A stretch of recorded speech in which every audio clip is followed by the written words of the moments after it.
La jeune fille, complexée par son poids, voulait simplement acheter discrètement une paire de chaussures. Mais le pire finit toujours par arriver. Le vendeur osa lui demander à voix haute si elle désirait la plus grande pointure disponible. Sans aucune délicatesse face à l'embarras évident de la jeune fille, il alla même jusqu'à plaisanter, comparant sa taille à celle d'un homme. Renée subissait constamment ce genre de remarques cruelles sur son physique. Déterminée à se libérer du regard des autres, elle transforma son angoisse en motivation. Chaque jour, elle venait s'entraîner sans relâche à la salle de sport. Aujourd'hui pourtant, quelque chose d'incroyable se produisit. Renée fit une mauvaise chute pendant ses exercices.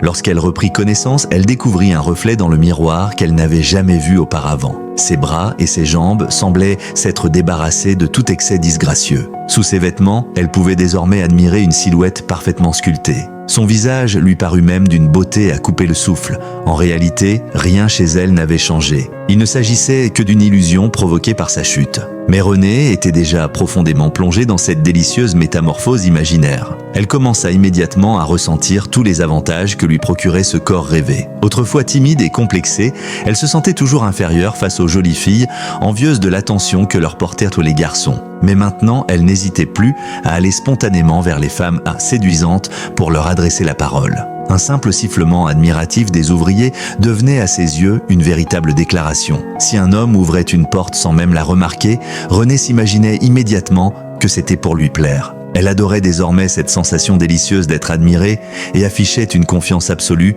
envers cette apparence fantasmée. Renée décida de passer un entretien dans une prestigieuse entreprise de cosmétiques, un rêve de toujours. Lorsqu'il vit Renée, le responsable tenta poliment de lui faire comprendre qu'elle ne correspondait pas vraiment au poste.